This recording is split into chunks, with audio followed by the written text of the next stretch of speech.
మీ మీద మాట్లాడితే ఖండిస్తలేరు మీ నేతలు కూడా ఎవరు ఖండించకుంటే సమర్థించాలన్నా సమర్థించాలి కదా, అది ఏందో అడిగి తెలుసుకోండి వాళ్ళని. సమర్థిస్తలేరు ఖండిస్తలేరు అని అందుకనే వాళ్ళని అడిగి తెలుసుకోండి ఏంటి. సార్ మిమ్మల్ని పదే పదే టిన్మన్ టార్గెట్ చేస్తున్నా పార్టీ ఎవరు రెస్పాండ్ అవ్వట్లేదు. ఎవరు ఏమనుకున్నా కూడా ప్రజలు అర్థం చేసుకుంటారు, లేదా పాత్రదారులు ఎవరు వాళ్ళు తెలియజేస్తారు. మిమ్మల్ని ఎందుకు టార్గెట్ చేస్తా ఉన్నారు తిరుమల? అది దాని అవసరమే లేదు, నాకు పాత్ర లేదు. కేసీఆర్ సర్వే బాగుంది అంటున్నాడు. ఏం చెప్పినారు నిన్న మొన్న మీ దగ్గర నుంచి కొన్ని ప్రాబ్లమ్స్ వస్తాయి కదా, జీసస్ క్రీస్తు ఏం చెప్పినట్టు నీది తప్పైతే సమాజాన్ని క్షమించమని, నీది తప్పు కాకపోతే ఎవరన్నా నీ కొరకు ఎవరైనా తప్పు చేసినా లేకపోతే వ్యతిరేకించినా క్షమించు అనేటువంటి ఆ గుణం కలిగిన వాడే ఈ సమాజానికి న్యాయం చేస్తాడు. అటువంటి ఆలోచన విశాల దృక్పథం కలిగి ఉండి నేను ప్రయాణం సర్వే కంటే కేసీఆర్ సర్వే బాగుంది అంటున్నారు సార్. ఎవరిని నేను దండించేది లేదు, దండించేది లేదు, సర్వే విషయం చెప్పండి సార్. సర్వే వాళ్ళకు ఉన్నటువంటి అనుమానాలను అపోహలను అర్థాలను బట్టి ఏదైనా అనుకుంటే నేను దాంట్లో పార్ట్ కాదు, నేను పార్టిసిపేట్.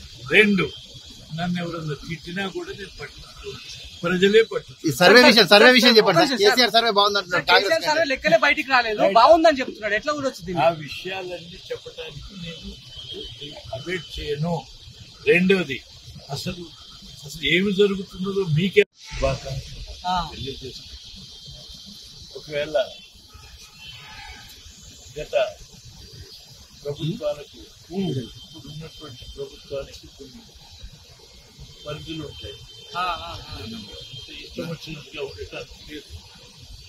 అందరూ ఐక్యతగా ఉండి పనిచేయాల్సినటువంటి అవసరం. మరి మన ఫామ్ హౌస్ లో పడుకునే పెద్ద పులి బయటకు వచ్చి దెబ్బ కొడతా అంటారు సారు, మరి తట్టుకుంటారా? ఎవరు ఏది ఎవరు చేస్తున్నా ఎవరి పాత్ర వాళ్ళు నిర్వహిస్తారు. ఆ పాత్ర ప్రజలు ఆలోచించుకుంటారు. పులులని సింహాలని ప్రజలు ఆలోచించి తీర్మానం ప్రెస్ మీట్ పెట్టారు. ఎవరేమన్నా పెట్టుకుంటున్నారు కాదు సార్, సర్వే జానారెడ్డి సర్వే అని చెప్పి మాట్లాడుతున్నాం. మీరు గమనించుకోండి, ప్రజలు గమనించుకోండి. ఇందులో ఎవరి పాత్ర ఉన్నదని మీకు అదేదో ఉంటుంది కదా మీడియాలో, డిటెక్టివ్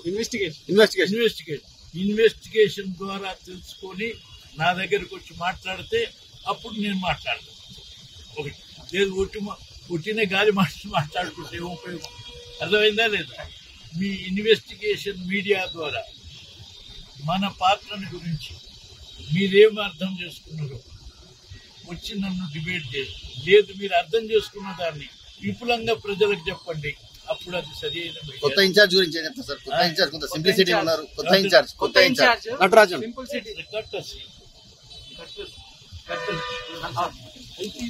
సహజంగా కదనే.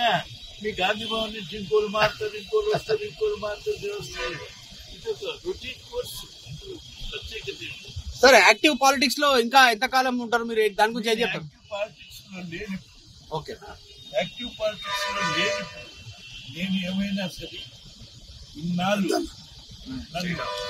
నన్ను ప్రేమించిన గౌరవించిన ప్రజలందరికీ కానీ, మిత్రులందరికీ కానీ, లేక పరిపాలన చేస్తున్నటువంటి వాళ్ళు కానీ, మనందరికీ తెలిసిన వాళ్ళుగా అవసరమైతే వాళ్ళు కోరితే సలహా ఇస్తే, లేకుంటే లేదు. మీరు ప్రత్యక్ష రాజకీయాలకు దూరం, ఇక ప్రత్యక్ష రాజకీయాలకు దూరం. ప్రపంచంలో ఏ మూల ఏ క్షణం ఏం జరుగుతుందో వేగంగా తెలుసుకోవడానికి తొలి వెలుగు వాట్సాప్ ఛానల్ని ఫాలో చేయండి.